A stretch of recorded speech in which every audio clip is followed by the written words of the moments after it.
बर्बाद और हारा हुआ मुल्क पाकिस्तान एक बार फिर से भारत के साथ कोई ना कोई मिस एडवेंचर करने के फिराक में है।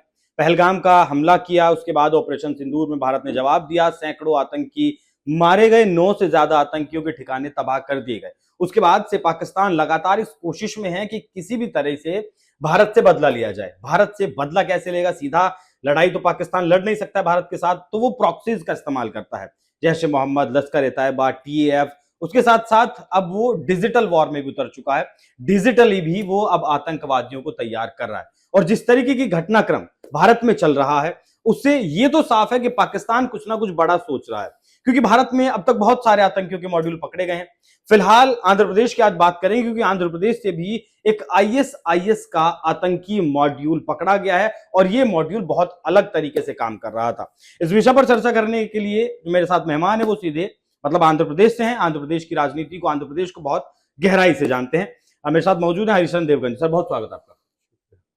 ये जो आंध्र प्रदेश से ISIS का मॉड्यूल पकड़ा गया, पहले तो मैं आपसे यही जानना चाहूंगा कि बहुत ज्यादा इस तरीके की खबरें आंध्र प्रदेश से नहीं आती हैं कि आतंकी आंध्र प्रदेश से पकड़े गए, और किस तरीके का एक गिरोह था जो पकड़ा गया।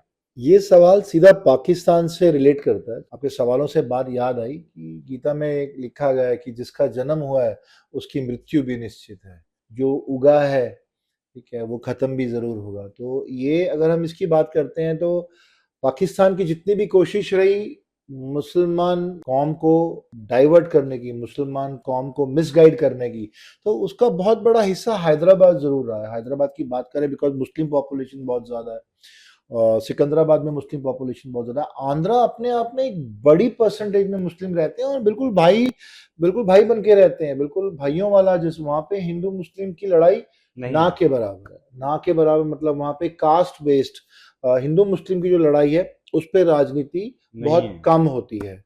अगर हम बात करते हैं ISI की, ऑब्वियसली ISI ने हमेशा, जब वो सीधा अटैक नहीं कर पाता है बिकॉज इतना बड़ा देश है हमारा, ऊपर से अभी पिछले 3 कार्यकाल से जिस प्रकार की गवर्नमेंट चल रही है, जिस प्रकार के रेसिप्रोकेशन है, जिस प्रकार के अटैक का रेसिप्रोकल है। पहले अगर हमारे पे वार होता था तो हम अमेरिका की प्रतिक्रिया का वेट करते थे, लोगों को तरफ देखते थे, मदद मांगने की बात करते थे, दया भाव की बात करते थे। बट अभी 12 साल से हम रेसिप्रोकल हैं। अगर वो 1 बोलता है तो हम 6 बोलते हैं, वो 2 बोलता है तो हम 20 बोलते हैं। और मतलब बोलते का मतलब है कि अगर वो 2 चलता है तो हम 20 घर चलते हैं। ये नीति, ये ग्लोबल पोजीशनिंग जो आज हमारी सेट हुई है, ऑब्वियसली इसके बताने की जरूरत नहीं है कि ये नरेंद्र मोदी सर के कारण है। जो उनकी डिफेंसिव और अटैकिंग नीति रही है और अपनी बात को अपने देश को बचाने की जो नीति रही है वो बहुत सक्रिय और बहुत बाहुबली रही है। जब से पाकिस्तान बना है आज तक की सबसे बड़ी कार्रवाई ऑपरेशन सिंदूर में दिखाई दी। सबसे बड़ा बदला लिया अगर तो वो ऑपरेशन सिंदूर में लिया। सबसे ज्यादा आतंकवादी ठिकानों को ध्वस्त किया तो ऑपरेशन सिंदूर के टाइम पे किया। सबसे ज्यादा ग्लोबली स्ट्रांग खड़ा रहा तो ऑपरेशन सिंदूर में खड़ा रहा।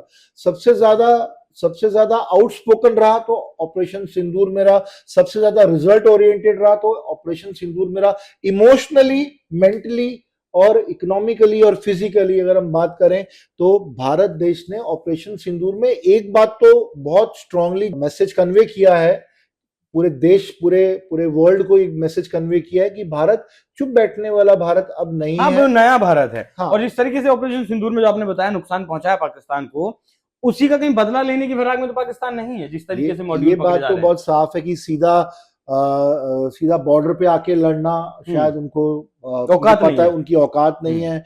भारत पे आके लड़ना, हर बार रोते हुए अमेरिका की गोद में बैठ जाना। बट अमेरिका भी पाकिस्तान के चक्कर में पूरे देश को दुश्मन नहीं बना सकता, बिकॉज वो भी एक डिप्लोमेटिक तरीके से चलता है। हाँ, उसका साथ देता है पाकिस्तान का, लेकिन छुप छुप के हमेशा से दिया है साथ, छुप छुप के दिया है। तो उसके कारण अमेरिका हमारे पे अटैक कर ले, ये पॉसिबल नहीं है। खुद वो लड़ सकता नहीं है। तो यहाँ पे एक डिजिटल कन्वर्सेशन आ जाती है। ऑब्वियसली डिजिटल एक पावर है आज की डेट में। डिजिटल फुटप्रिंट एक बहुत बड़ी पावर है। हम जो कर रहे हैं ये भी डिजिटल फुटप्रिंट की प्रेजेंस के लिए कर रहे हैं। तो अगर हम लोग कैमरे के सामने इतनी बड़ी डिजिटल फुटप्रिंट की बात कर रहे हैं तो यही एग्जिस्टेंस आतंकवादियों की स्ट्रैटेजी में भी शामिल हो गई बात ये वाली। ISI के जारी आतंकवादी संगठन जितने भी थे, लश्कर ए तैयबा, जैश ए मोहम्मद, जो उनको सपोर्ट कर रहे हैं, जो सपोर्ट करते हैं, हाल ही में बड़ा खुलासा हुआ है आंध्र प्रदेश के कि वहां पे आईएसआई ने al Qaeda network, Andhra Pradesh police ने एक बहुत बड़ा आतंकी नेटवर्क पकड़ा है डिजिटल प्रेजेंस के साथ, जो डिजिटली इन्वॉल्व है, जो आईएसआईएस की बात करते हैं, आईएसआईएस और अलकायदा का सीधा जुड़ाव रखते हैं। डिजिटल प्रेजेंस का मतलब है डिजिटल ग्रुप की बात कर रहे हैं। डिजिटल ग्रुप में है 40 इंस्टाग्राम के अकाउंट जो एंड टू एंड बहुत डिजिटली इंक्रिप्टेड है, उनसी के थ्रू बात करते हैं। ना कोई कॉल इंटरसेप्ट होती है, ना कोई जीएसएम की कॉल है, ना कोई सीडीएमए की कॉल है, ना कोई स्ट्रेट कॉल है, ना कोई व्हाट्सएप कॉल है, ना कोई वेब कॉल है।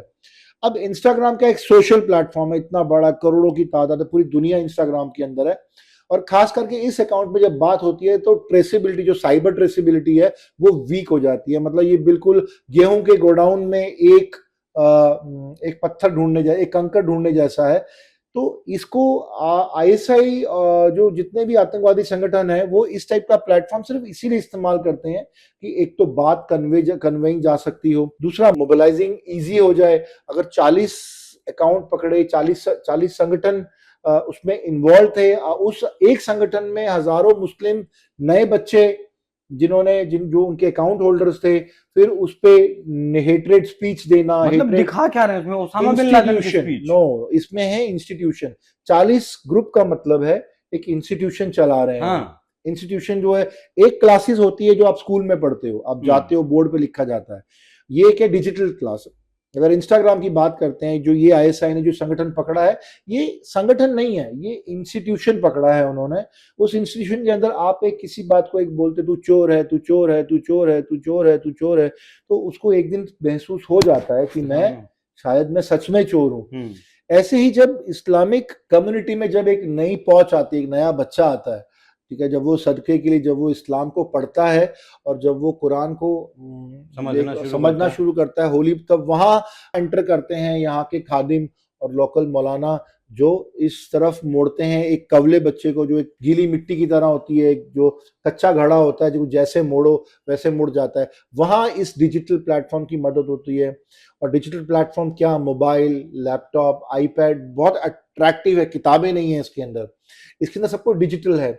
जो चीज आ रही है वो भी डिजिटल है, जो पिक्चर है वो भी डिजिटल है, जो वॉइस कॉल है वो भी डिजिटल है। एक नफरत का जो मैसेज है, भले वो पोस्ट के थ्रू है, भले वो मॉडिफाइड है, भले वो एआई मॉडिफाइड है, भले वो सही है, गलत है, भले वो इजराइल से आ रही है, भले वो किसी भी नोटोरियस जगह से आ रही है, किसी भी मिलिटेंट एरिया से आ रही है, भले वो साइबेरिया है, साइबेरिया से जो भी शॉट्स हैं, बकायदा वहां पे एक मीडिया की एक मीडिया वैन, एक मीडिया कम्युनिटी है जो साइबेरिया के शॉट्स को, साइबेरिया में होने वाले सारी गतिविधियों को रिकॉर्ड करके और उसको मॉडिफाई करके, जैसे हम लोग जैसे सारा एक मीडिया इंडस्ट्री चलती है कि उसको क्रॉप करती है, एडिट करती है, जो चीज दिखानी है वही चीज दिखाती है। तो नफरत से भरी एक ट्रेल, एक इंस्टीट्यूशन, एक एजुकेशन सिस्टम बना हुआ है, जब वो छपता है, जब दिखता है और बार बार दिखता है, और हर चीज मिट सकती है, किताबें मिट सकती हैं, पेपर मिट सकता है, लेकिन इंटरनेट में जो चीज डिजिटल फुटप्रिंट नहीं मिट सकता। मतलब बस तरीका बदला गया। पहले जो किताबों के जरिए जिहाद फैलाया जाता था, मदरसों के जरिए जिहाद फैलाया जाता था,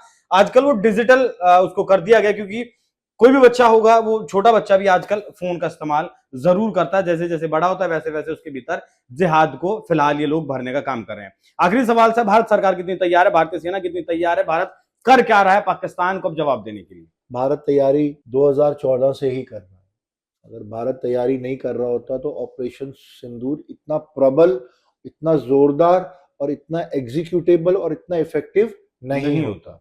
तीसरी बात यह है कि जितना भी जो राजस्थान का जितना भी एलओसी का एरिया है, वहां पे एक अजीब सी एक नोटम भी जारी किया गया, नोटम जारी किया गया, एक्साइज करवाई गई है। श्रीलंका के साथ में एक्साइज है, अमेरिका के साथ फाइटर की एक्सरसाइज है, यूरोपियन कंट्रीज के साथ में एक जॉइंट वेंचर आर्मी एक्सरसाइज हो रही है। तो बहुत सारी एक्सरसाइज हैं, अगर मैं उसका नाम लेने बैठूं तो बहुत लंबी चौड़ी लिस्ट है, लेकिन हर कंट्री के साथ में एक आर्म्स एंड एम्यूनेशन और एक फील्ड वर्क की एक्सरसाइज जो होती है, जो बैटलफील्ड की एक्सरसाइज है, वो हो रही है और बहुत सही तरीके से। प्रधानमंत्री ने भी सीसीएस की मीटिंग ली पिछले महीने, और पिछली बार सीसीएस की मीटिंग ऑपरेशन सिंदूर से पहले ली गई थी। हालांकि इसे नाम दिया गया कि इजराइल और ईरान का जो युद्ध चल रहा है, लेकिन वो इतना बड़ा मसला भारत के लिए था नहीं। एक मॉक तो अभी पहले क्या होता था कि हम सो के जागते थे, हम हमारे इमोशंस बहुत सो के जागते थे, लेकिन हम आज की बात करें तो आज इमोशन में हम सो के नहीं जागते। आज हम पहले प्रिपेयर रहना चाहते हैं। जैसे मैंने हर बार कहा कि प्रधानमंत्री भी शायद इस कोट में बिलीव करते होंगे कि when you sweat more in training you bleed less in war. आप अपनी ट्रेनिंग में ज्यादा एक्सरसाइज करें, ज्यादा पसीना बहाते हैं। जो कंट्री अपनी ट्रेनिंग में ज्यादा एक्सरसाइज करती है, ज्यादा पसीना बहाती है, ठीक है, वो वॉर में या युद्ध में अपने देश के लिए कम नुकसान लाती है। तो बाकी प्रधानमंत्री की तरफ से भी सीसीएस की मीटिंग ली गई, रक्षा मंत्री राजनाथ सिंह की तरफ से भी लगातार बयान आ रहे हैं। इससे पहले भी उन्होंने कहा था कि अगर पाकिस्तान इस बार कुछ किया तो उसका इतिहास और भूगोल दोनों बदल दिया जाएगा। केरल में चुनावी सभा को संबोधित करते हुए उन्होंने पाकिस्तान को जवाब दिया, और पाकिस्तान को इस बार लगता है, क्योंकि वहां के राष्ट्रपति तक को भी ये डर है कि कहीं हिंदुस्तान इस बार कोई हमला ना कर दे, क्योंकि पाकिस्तान की तरफ से सरक्रीक बॉर्डर पर बहुत भारी इंफ्रास्ट्रक्चर बनाया जा रहा है। चेतावनी पाकिस्तान को लगातार दी जा रही है। अमेरिका से मॉडर्न हथियार खरीद रहा है। भारत में अब तक ऑपरेशन सिंदूर के बाद से 10 से ज्यादा बड़े आतंकी मॉड्यूल पकड़े गए हैं। तो अब पाकिस्तान क्या कर रहा है? पहले पाकिस्तान पाकिस्तानियों को एंटर करा था भारत में, लेकिन अब वो काम वो नहीं करवा पा रहा है। तो अब डिजिटल फुटप्रिंट्स, जो सर ने बात की, उसके जरिए ओसामा बिन लादेन के वीडियो दिखाकर और तमाम आतंकियों के वीडियोस दिखाकर अब वो भारत के ही लोगों को आतंकी बना रहा है। भारत अगर लहूलुहान होगा, मतलब भारत के भीतर से लहूलुहान करने की कोशिश पाकिस्तान कर रहा है, जिसके लिए फिलहाल हिंदुस्तान तैयार है। और अगर पाकिस्तान ने इस बार अपने देश को एकजुट रखने के लिए, जैसे कि बलूचिस्तान टूटने की कगार पर है, हिंदुस्तान के साथ कुछ भी करने की कोशिश की, तो वाकई में पाकिस्तान का इतिहास इस हमले को या फिर इस जवाब को याद रखेगा। सर बहुत धन्यवाद आपका जुड़ने के लिए हमारे साथ। बाकी आप लोग इस विषय पर क्या सोचते हैं जरूर बताइएगा। नमस्कार।